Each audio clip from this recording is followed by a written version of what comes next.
if you think about yourself, about moments in life that you had a pivot, a kind of enlightenment, you thought about the moment that changed the way you do things. I want to share with you about something that changed the industry and the thing that was related to my personal story. It's a story about a paradigm shift. So it was the year of 2006, and I worked at Microsoft. I lived up north here in Seattle, in Redmond, in the gray area of Seattle, and we were a small team of engineers that worked on the next generation of smartphone. Now remember, it's 2006, it was before the days of iPhone. And we were thinking about what will be the form factor of this next generation smartphone. So we came up with three options. First option was a T9, the one that you click, you remember it, and it has a full touch screen, but still a T9. The second one was a QWERTY keyboard, again, full touch screen with a QWERTY keyboard. And the third option was a phone with no keyboards whatsoever, just like that. And we went to customers and users, and we asked them, which ones do you like better? And we asked thousands of people, and this is the result that we got. About 35% of them voted for a T9 options. They explained, we drive the car, and we want to dial the number of the grandma. That's how we remember it. And you know, the young generation told us, we are so fast typing with one hand on a T9. 57% of the business users said, we know BlackBerry, and so that's what we want. We want a keyboard, a QWERTY keyboard that we can type with both fingers. And only 8% of the users, 8% asked for a phone with no keyboards whatsoever. And so we in Microsoft, we thought about, let's not come just with one phone. Let's come with two phones. And we came up with what? A T9 and a QWERTY. We worked hard, and we released it at the beginning of 2007. A few months after, Apple came and released the iPhone. They changed the paradigms of how users consume technology. And of course, the rest is history. What I would like to share with you today is three stories, three ideas about changing paradigms. One will be around cloud, the second one will be around SASE, and the third one will be around email security. Let's start with the first one, with cloud security.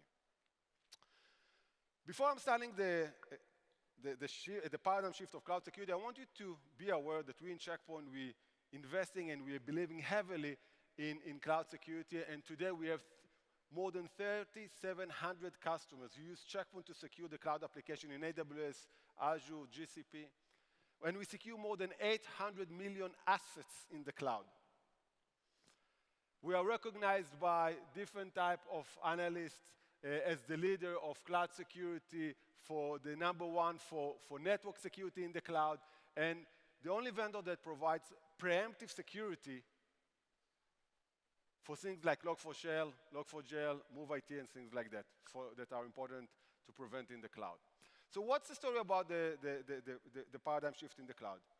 We all have clouds, or almost all of us, and in the cloud, we have a front door, which is all the applications that facing the internet. And you have a service door. In the front door, it's all the users that accessing the application. Maybe we have a mobile app that accesses applications. Maybe we have a SaaS service that is accessing our application in this AWS and Azure and Google. In the service door, we have the developer that needs to maintain the cloud, the DevOps people, maybe contractors. Maybe you also have some application inside your data center that needs to communicate with assets and workloads in the cloud. Well, the hackers use those front doors and service doors. In the front door, they will try to find all those assets that are exposed to the internet. And when they find them, they will do things like SQL injection or any other type of the OWASP 10 attacks. Maybe they will find a bucket, a storage bucket that is exposed to the internet. And this is how they get in. In the service door, they will do things a bit differently. They will look for a leaked admin credentials, and they will go into the cloud. They will take over the computer of this developer and will get into the cloud. Maybe it will be a contractor that will do something that he's not supposed to do, and he's paving his way to critical data, sensitive data in the cloud, or it could be an infected machine inside your network that eventually has access to the cloud, and that's how the hackers get into the cloud.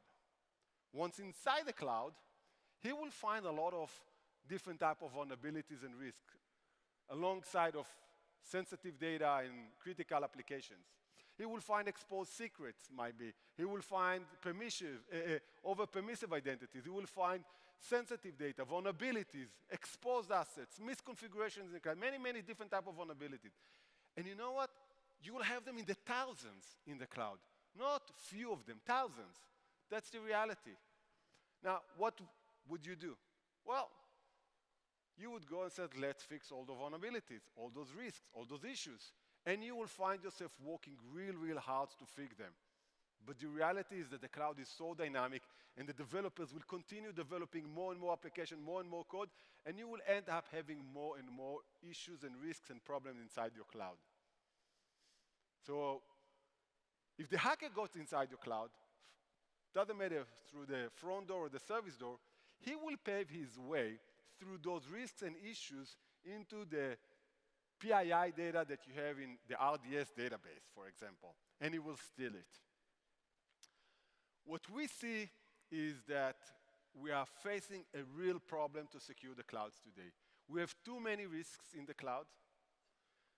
You don't know about all those risks because many of them are unknown. No one knew about Log4j until he came along. When you are trying to fix all those risks, it takes time. So you are exposed during these windows of time. And us together, in a bit we are losing control into the developers and the DevOps that are doing things, and we are asking them, please fix all those vulnerabilities tomorrow or today or now. And we are waiting for them to do it fast because until they do it, we are exposed. What we think is that it's time to change the way we do things. There is a paradigm shift in how we need to secure the cloud. Stop chasing all those risks. Start preventing them. And that's what we are doing with our Cloud Guards approach. We are introducing the first and the only technology solutions in the market that not only alerts and tell you about problems in the cloud, but actually prevent. We're adding prevention to CNAPP. And let me explain how we do it. Our solution is consisting of three main elements. The first one is WAF. The second one is the CNAPP. And the third one is network security. Let's see how everything works together and how we give back the power to you to manage the cloud security. So back to our story.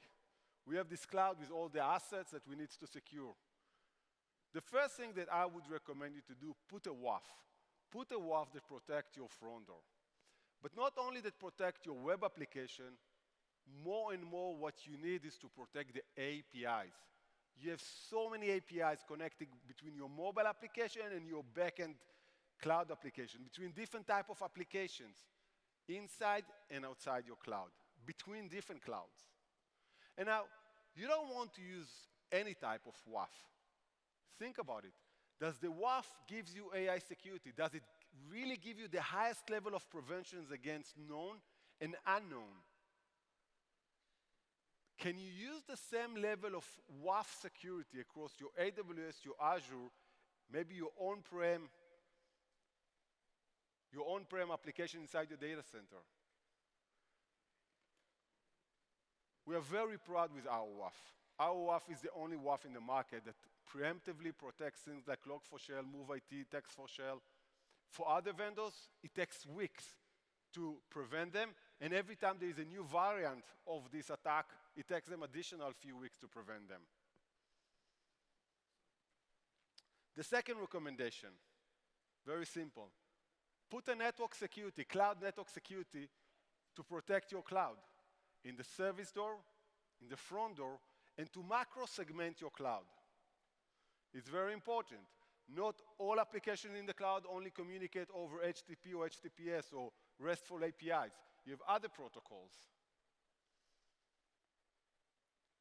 And here, again, I would recommend you to think about not any type of network security in the cloud.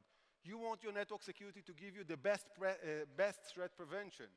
You want your network security in the clouds to work across all clouds the same way and to manage it centrally, including your on-prem, to get the highest level of return of investment. You want your WAF to give you a long list of important capabilities like identity awareness, like the ability to analyze logs and to do monitoring and to do troubleshooting and to understand what is happening inside your cloud. You want something that understands the object of the cloud, the identity of the application in the clouds. There are many, many things that when you're evaluating network security for the clouds, you would find that you have application in AWS talking to application inside Azure, to GCP, to your private cloud. You want to manage it holistically and not everyone in a silo. And then, once you put prevention in your front door, in your service door, it's time to look at what CNAPP can do for you. And you want to start eliminating the risks that you have inside your cloud. As you are trying to eliminate the risks inside your cloud, what we are doing for you, we are categorizing all those risks into different types of risks.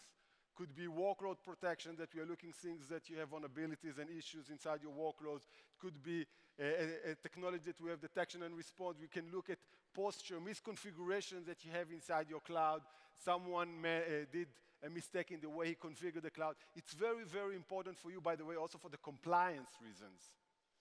Maybe someone forgot secrets in the code. Maybe you have a vulnerability in the code. Maybe it's in the CI/CD process. We find all of this, and we are putting them in a risk factor. We're putting it based on the sensitivity of the data and the risk level, and based on the exposure level. Does it expose the internet? Does it expose maybe between the production and the integration environment? It exposes itself to the integration environment. We're looking on the exposure level. And we're looking at only things that are the most critical one, and recommend you go focus on them. We're giving you tools to communicate back with your developers, with your DevOps people, via Slack, via integration that we have with Jira, with ServiceNow. And then we are giving you a very full, comprehensive solution that we will bring here today, AT&T on stage, one of the largest clouds of the world, to tell you about how we cover everything that they need and many other of our customers when you think about covering all the different assets that you have in all the different clouds. How we have the most innovative technology to protect code. The largest software vendors of here that in the Bay Area use Checkpoint to scan their code and to find vulnerabilities and secrets inside the code. So our CNAPP is a very complete CNAPP technology solution that protect you and help you to keep your cloud hygiene. Now, I will talk later on and show you how everything is connected. How this platform, the security for the service door, for the front door, and the CNAPP all works together. What I'm going to show you is the roadmap. Up until now, I showed you what we have. So in our roadmap, in our CNAPP technology, in our CloudGuard technology, in our platform, you will be able to see on the left side all the different risks that we find inside your cloud. And they will be in the thousands. We will bombard you with too many risks, like any other CNAPP in the market. But if you will be smart enough to activate our prevention technology, we will show you that by activating our prevention technology, we can prevent many of those risks. And the number of issues that you have to tackle and to deal with will be significantly lower. I'm so proud to show you now a short video about AT&T before I'm bringing them to speak here on this stage. Let's take a look. AT&T has been making use of public cloud for 5 or 6 years now. Our journey into cloud began with AWS. Today, we've expanded into Google Cloud as well as Azure. We're the 3rd largest user of Azure cloud. through our Microsoft partnership. Over the last 5 years, we've been evolving in a number of ways. We started off in the runtime. We started to shift further left into our pipelines to be able to identify findings quicker and respond to them faster than we did when we first started off. Checkpoint's responsiveness has been awesome. So we are very requirements driven at AT&T. As we look forward, we will collect our requirements. We'll plan ourselves out 6 to 12 months. We bring those requirements to Checkpoint, and we collaboratively work towards building the capabilities into the product that meet our needs and meet our requirements that we provided, and that couldn't have gone any smoother and continues to this day. Our priorities at AT&T continue to be internet-facing and compliance regulated areas like PCI and SOX. The ability to prioritize the risks around those areas of our cloud estate has been really important. CNAP, the capabilities that we get out of Checkpoint for risk prioritization, for risk identification, the contextual awareness of all those assets and the relationships of how they map into those application areas, PCI, SOX, internet facing, has been tremendous, and it's been a real value. So at AT&T, we're very interested in leveraging generative AI in a number of ways. We're looking for opportunities, especially within the security landscape, and working with Checkpoint to tackle the problems we're dealing with today more efficiently. AT&T is interested in working with Checkpoint to leverage AI, particularly in the area of least privilege around cloud entitlements management. We're able to use behavior analytics to determine identities that are of the greatest risk to AT&T. As we're looking towards the future, we're working with Checkpoint on an agentless solution so that we can move faster and address vulnerabilities within the cloud at a faster pace than we previously had. With that, thank you. Let's bring the James Phillips and AB. James is from AT&T and AB from Checkpoint to tell you more about how AT&T secure the clouds. Please join me on stage. Thanks, Itai. Hi, AB. Thank you for great having to have us. you here, James. Yes, Please, it's great to be go here. for it. Well, James, I know we talked about some of your requirements for coming up on stage, and I'm really sorry that we could not give you the grandiose entrance of being able to come up out of the stage with some fireworks. Yeah. But I think we did a good enough job coming out of there. When I look at this slide here, these numbers, this is mega scale, right? This is not this is not a tiny project that happened with a small team. This is a massive team. And I look at the numbers and I think, wow, they've got as many applications as I have Chrome tabs open in my browser, right? And I think that's monumental. And I would love to hear more about some of the interesting facts about the scale of the projects that you're trying to solve at AT&T. Yeah, so our scale, we do everything, right? So we still have stuff on-prem, but we've moved so much to the cloud. So it's anywhere from your billing systems to your HR systems to your tech dispatch systems. You name it, we have it running on the cloud. And so every day, the team's looking at how do you evolve? How do you scale? How do you make sure that we're ready for the next new threat? Because 10 o'clock at night, somebody will text me and say, hey, just this thing broke. We need to make sure are we covered? And the ability of Checkpoint to give us data real time, right? We scan so much so quickly that we're able to say, okay, we're not impacted or we're impacted and here's how we're gonna go mitigate it really quick. Because if anybody tells you that they're never impacted, I would be worried about that company, right? I like that, you brought up team. Yep.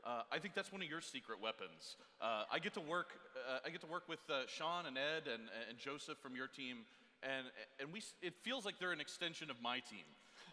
And I love that fact because, Ed had talked about in the video that you're very requirements driven. And I think that the requirements that team has brought to Checkpoint has made CloudGuard a better product. It has secured more of our customers. You've helped more customers in this room than they realize at the scale of AT&T. Yeah, so I think the partnership is tremendous, right? And when we look at it, I joke that Sean probably talks more to you than he talks to me, right? Yeah. As he's thinking about what we need to do, what we're looking at. I also appreciate when we have meetings, we have different setup meetings, and you'll sometimes tell us no and say, no, we're not really looking to go that direction. Have you thought about it this way? And then we'll tell you no too, and it's very collaborative, and we're really pushing the envelope. And so as we think about what's coming out this year and some of the features you delivered in fourth quarter, we're super thrilled and super excited to start using them. Yeah, I think we've got some pretty exciting things that we've been talking about, and I love the fact that generative AI keeps getting blended in a lot of our conversations, and so it's really set the tone for CPX this year for us, because I'm really excited to hear what Dorit is going to announce with some of the other cool features that are coming out with generative AI, but it impacts you guys today, and it gives your team more horsepower, it gives you more ability to respond to threats. Can you share a little bit about how you envision generative AI possibly helping your team accomplish your goals this year? So as you see on the numbers, right, I can't hire enough analysts. We can't have enough people looking at log files manually. Like, that's just impossible. And all you need is one developer that changes a setting, and you go, whoops, I didn't mean for that to happen, and you get exposed to the internet. So we're looking at how do we scan quicker? How do we take that data and use the context, right, to say, is it internet facing? Does it have sensitive data? How do we prioritize our fixes? How do we prioritize turning up more capacity even? And so when we think about our partnerships even internally, so we spend a lot of time with our public cloud architecture teams, and they give us a lot of requirements. We talk to a lot of DevOps teams, right? What are we doing good for you, and how are we just not giving you just another alert? How can we make that user experience seamless? Yeah, I think that's great. One of the final things I wanted to kind of wrap up with here is, we've talked about entitlements a little bit, and that the risk factor, there's a huge blast radius if somebody gets a hold of some credentials. And I know that's one of the areas I've been working with your team to kind of help them roll out and expand this year. Can you just kind of share the gravity of that project? Yeah, so when you think about it, right, you have development teams, whether it's centrally managed or not centrally managed. I would highly suggest you turn on entitlement management, which went live last year. And you're going to be shocked when you start seeing the results, right? You're going to go, how many people have contributor role? Because that's the easiest thing for developers to do, right? And it's not picking on the developers, but they're going to do whatever's the easiest. And so when you look at these, we're going to actually be able to consolidate and really go to least privilege and go to zero trust. Everybody says they're trying to do it, but you really want to, how do you prove it to yourself? And so looking at your entitlement management is important. Also, we're right now kicking your tires on the agent lists and saying, look, agents are great to a point, but they're a pain in the butt to manage. And so if we can do agent lists, there's a lot more capabilities. And going back to your AI point, I think we'll be able to have more insights than we've ever had before. And we're not worried about impacting performance, right? Because those agents, sometimes you get a little bit of nervousness on how much are you really taking away from the CPU. Right, absolutely. It's, did you just introduce another threat vector by trying to solve another? So in closing, I just wanted to, why Checkpoint?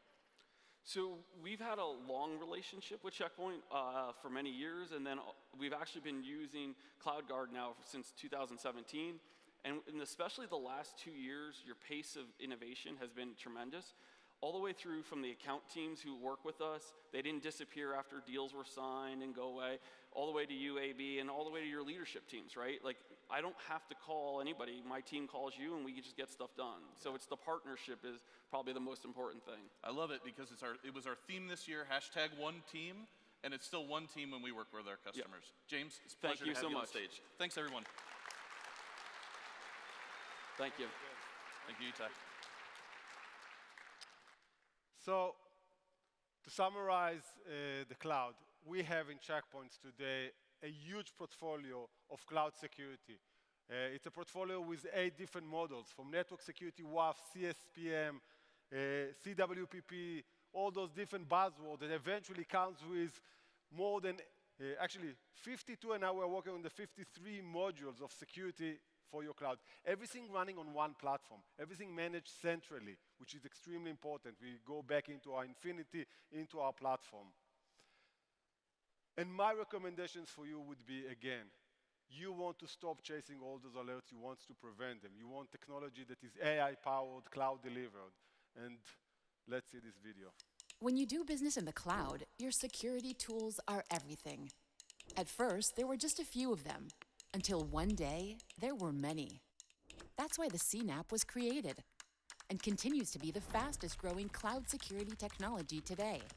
With CNAPPs, all the tooling required to secure your environment from code to runtime are included in one neat, user-friendly package. However, even the best CNAPPs have a major secret. They're reactive. Sure, they give you instantaneous alerts when a zero-day vulnerability is exposed. They even provide remediation plans and triaging. What they don't provide you is time. What about the 3 weeks it takes to wait for the patch, or the 3 additional weeks it takes to remediate the assets?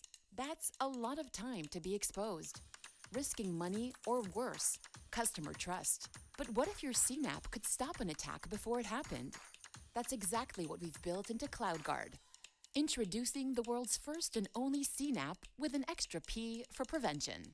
By combining active workload protection with cutting-edge AI-powered web and API defense, we are able to detect and respond to attacks before they happen, giving you the time to remediate vulnerabilities before they escalate into a breach. Remember Log4Shell? What about MoveIt? CloudGuard customers don't, because we stopped it before it ever happened to them. Don't wait for your next disaster. Stop reacting. Start preventing. CloudGuard. Real security starts now. Thank you. Yeah. Okay. When I started my presentation, I talked about 3 paradigm shifts, not only one. The cloud was the first one that I shared with you. I'm very, very proud to share the second paradigm shift that we are introducing to you, to our customers, and to the world. And this is about hybrid SASE. Everyone talks about SASE, no one talks about hybrid SASE. So what is hybrid SASE and why we need hybrid SASE?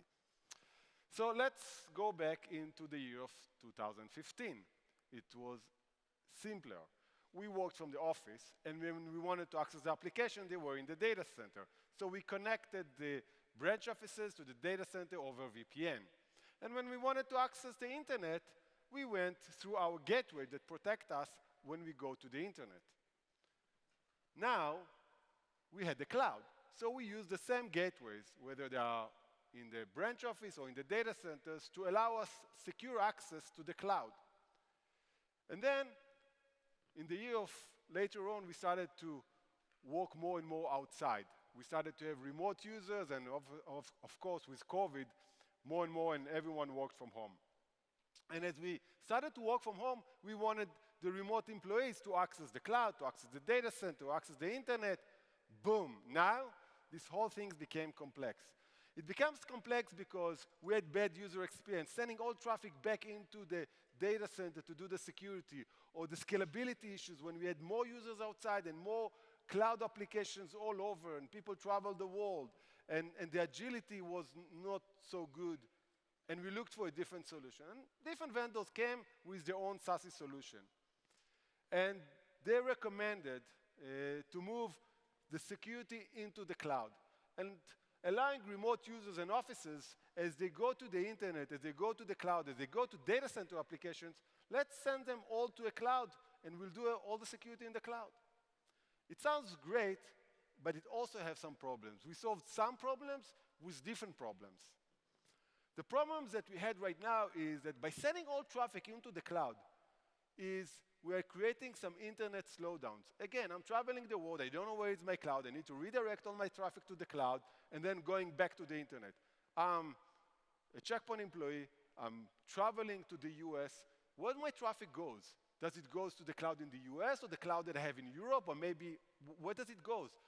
I have slowdowns.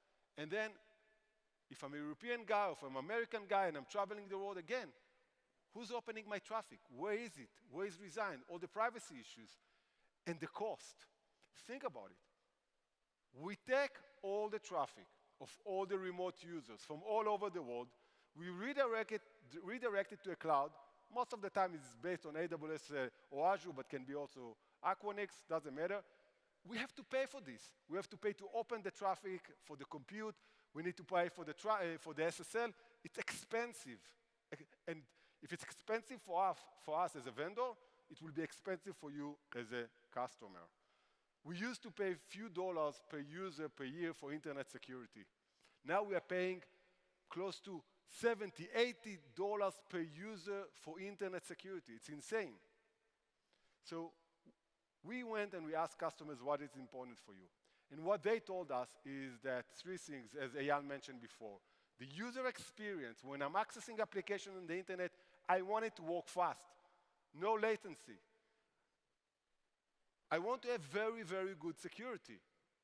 And I don't want to pay $70, $80, $100 per user for internet security. So we want to think about how can we do it differently. And luckily, we find a company called Perimeter 81. And this company, when we looked at them, they already had 3,000 customers. And they came up with a whole different approach, a paradigm shift in SASE.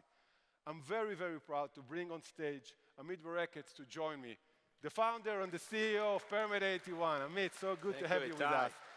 Hi, everyone. Hi. Please tell everyone, how did you do it differently? What's your paradigm shift with SASE? Happily. So hi, everyone. My name is Amit Bareket. I was the co-founder and CEO of Perimeter 81. I joined the Checkpoint family in last September. And today, I would like to introduce you to Harmony SASE, the world's first hybrid SASE by Checkpoint that delivers the best user experience using our unique architecture that I will introduce you shortly, and the best security delivered by Checkpoint. So just like any other cloud-only SASE, we have a global network of over 77 points of presence worldwide, allowing you to connect managed devices, managed users, unmanaged users, offices to web, cloud, and data center. But as Itai mentioned, introduces new problems. So in order to think differently and how can we get to the best user experience, we decided, let's take all the security that we have in the cloud and delivered it on the agent. So traffic that needs to be sent to the cloud to access the data center or cloud will be routed through the cloud. But traffic that needs to access the internet will break out directly, delivering 2 times faster internet. And that is how we deliver the best user experience. And this is field proven. We ran tests. Harmony SASE, the only hybrid SASE, by testing a roaming user worldwide, delivering 220 megabit per second. Basically, the speed was preserved. With other vendors that we've tested, the speed reduced by almost 40%. And the latency, instead of preserving 123 milliseconds, was increased by tens of percentages to 165 milliseconds. And that impacts the user experience. And not only we deliver the best user experience using our 2 times faster internet on-device network protection, we architected our network in a way that delivers full mesh connectivity, allowing you to connect not only user to resource, but resource to resource and server-to-server communication over that network with integration to the SD-WAN devices by Checkpoint. To summarize, we have 2 main use cases. We call it 2 painkillers that we are attending. First is internet access. How can I secure internet access? And we have URL filtering, DNS filtering, malware protection, SSL inspection, threat extraction, anti-bot, zero phishing, browser security that we're integrating this year. And the second is private access, delivering zero trust security, full mesh connectivity we've mentioned, device postal check, firewall as a service, and dedicated static IPs, allowing you to close up public SaaS applications and reduce the attack surface from 4 billion sources into 1. Harmony SASE is the leading SASE solution by Checkpoint. It delivers 2 times faster internet security versus other vendors that's slowing down the browser experience. The private access, the delivering full mesh any-to-any connectivity versus limited user-to-resource access. Single vendor SASE with a full SD-WAN integration, 1-hour deployment versus deployment that takes weeks. Quick time to value, we mentioned it. The cost, as Itai mentioned, we are not sending all the traffic to the cloud. We are able to roll out the cost saving over to you.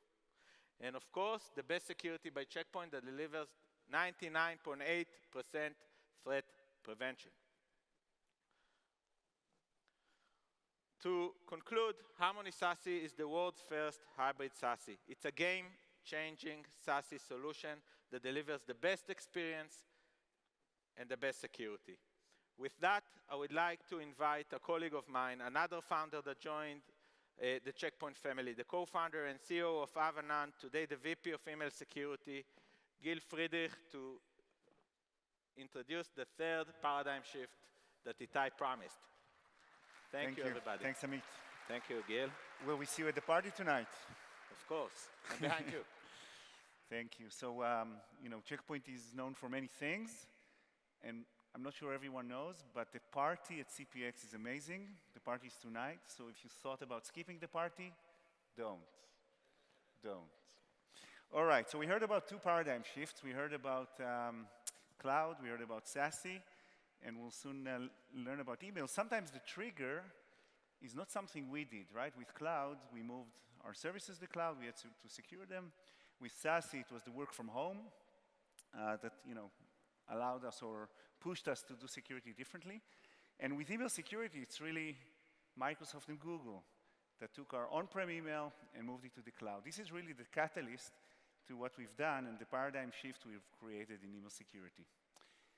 So, before I jump, very high level, we had an amazing year for email. We started here with 13,000 customers. We ended with 23,000 customers. Thank you very much. And really thank you because, many of you were part of this change, whether you're a customer or a Checkpoint or a partner. Now, if you look at analysts through this year, we were able to get into that very select team of leaders in email. We believe we're the fastest email security, fastest growing email security at this point in the world. And what is it really how is it really different? What's the paradigm shift that we've created in email to trigger this? So once upon a time, our email was on-prem. And, the best practice was if you had an exchange on-prem, put a secure email gateway in front of it. Everyone had that. That's what the vendors provided us. But then, as I said, Microsoft moved it to the cloud, to Office 365. Some of you have Gmail as well, so one of the two, but the architecture is the same. The email sits in the cloud.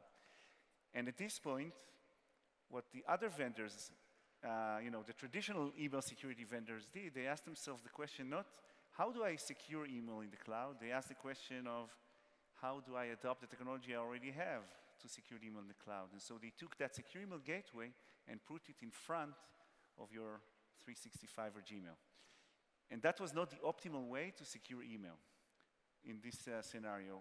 We were fortunate enough to come after this, to start Avanan at 2015 and have a cloud-first, AI-first approach where we were leveraging API in order to secure Office 365. So now, forget about the secure email gateway, the email gets to, in case of 365 Microsoft, they do their best, and then we get to scan it. What was always unique to us and what was really aligned well with Checkpoint is this notion of prevention first. So we were able to be in full prevent mode, meaning the email never gets to the inbox until we cleared it, even though it's API-based. So now we're sitting inside of 365 and protecting you, protecting all your inboxes before they hit the end user. Now, I won't have a ton of time here, obviously, because it's short. We have two breakout sessions where we'll give more details. In one of them, we'll talk about how we're leveraging AI. And then in the other one, we'll talk about the reinventing of email security. If you're interested in email, please join us there.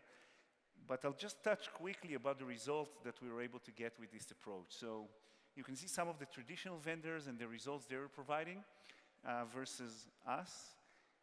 And you're probably a little suspicious, right? Because you've heard vendors tell you we're 20, 30, 40% better than competition. And I'm telling you we're 93 times better than competition. You might be skeptical. But the reason is really what I've showed you earlier in the slide of the architecture. Because we have this architecture, we almost solve a different problem than everyone else. We have the cloud provider or the cloud email provider, Microsoft or Google, do their best, and only we only scan after them. So if you look at the graph here, in this case, Microsoft was missing, allowing in 932 emails out of every 100,000 emails in the organization. That is the problem we solve. We scan afterwards, and we're able to block 99.2% of the emails that Microsoft missed. So this is how the second layer or two-layered approach allow us to provide a completely different result compared to the competition, whereas in our competition, in order to be in front of Microsoft, they had to pretty much whitelist themselves with the Microsoft security. So if they missed it, Microsoft would miss it well, and it will go through. And again, touching it at a very high level, but please join us in one of the breakout sessions. So with that, I want to invite one of our customers, a former executive of one of the largest telcos. You know, I didn't mention this, but one of the advantages of our architecture, unlike some of the other solutions, is that no one knows what you're using to secure your email because there's no MX record to expose that. So I also won't expose his name, but I'll just say that statistically about 40% of you are a customer. Please welcome Dan Davis to the stage. Dan, please join us. Hey Dan, thanks for joining us. Thanks for having me. So, you know, you've been a VP of security for a large telco, as I said, and not just email security, but in your role, how did you think about email security in the, you know, attack landscape? Yeah, so they've talked about a lot of great stuff this morning. It's been great sessions, and then I was thinking about, okay, we're going to come and talk about email, and to your typical person, that doesn't sound too exciting, but to me it does. So I've spent most of my career in cyber, leading large cyber teams in the US, and you know, so your traditional SOC, threat intel, incident response, and you know, let's face it, with all the great technology that companies are putting out like Checkpoint, email continues to be a major pain point for us from an incident response perspective. And so it's, to answer your question, it's critically important that we do what we can to reduce that attack surface for it. Yeah, makes sense. I think the stat says that 90% of attacks start with email, right? So. Absolutely. And by the way, our team, when they looked at your 365 environment, they said it was probably one of the best configured they've seen from a security standpoint. So, but still you were seeing a gap, right? So it wasn't enough. Yeah, I mean, that's one of the side benefits of me handling the incident response. We see the threat vectors come in, we see where they come from, and so of course you can see when things are missed. Key component. So why did you choose Checkpoint? So I've been a long-time customer of Checkpoint. So I think Eyal mentioned earlier, I think he was talking about, did anybody hear what they said? What our version are we on? 82, right? R82. So I started with Checkpoint as a customer in my United Airlines days, actually, and my team at the time, the security ops team, was working on upgrading to R42, to give you some perspective. So I've been working with Checkpoint for over 20 years now, and I know that that I can put my trust in Checkpoint, and you know, and again, today's your announcements are great examples of that, right? Checkpoint continues to be a leader in the industry. Really appreciate that. Thank you. Thank you. And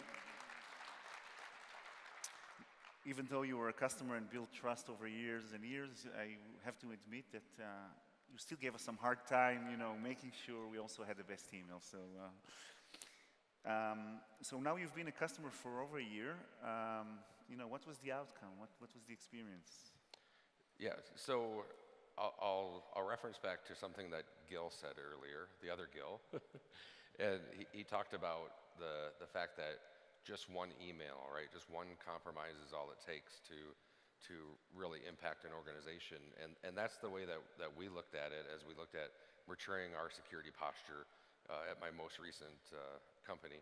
It was all about elevating that security posture, and in this case, we realized that, you know, in the case of M365, we tweaked it, you know, pretty darn good and got as much as we could out of it, but we weren't happy with that because, and I even had to have hallway arguments in some cases because people would talk about from a percentage perspective. Well, X percentage is pretty darn good, and I would say the same thing that Gil said earlier, which is, well, that's great, but one email is all it takes, right? One email to compromise somebody's end user account and then an entire company, right?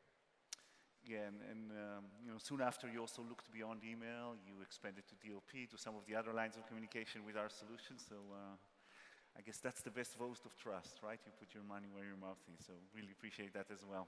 Absolutely. All right, Dan, thank you very much. Thanks a lot. Appreciate it. Thanks, Thanks, everybody. Thanks, Dan. So with that, I'll re-invite you to join us to some of the breakout sessions regarding email, and I'll ask to stage Itai to wrap up this presentation. Itai, please join us. By the way, I noticed we're wearing the same clothes pretty much. Look at us, guys. How much Gil, this is time for a picture. Look at us. How much did you pay for this suit? Okay. Thank you very much. Thanks. Great. Two amazing founders, Gil and Amit, that I'm so proud that they are now joining. They joined Checkpoint and taking Checkpoint to the next level in terms of security and helping you. Guys, we showed 3 paradigm shifts in security, one around cloud, one around hybrid SASE, and the last one that Gil did here was around email security. I invite you to come and see more and reveal more about the technology and about how we secure cloud, email, and SASE. Thank you very, very much.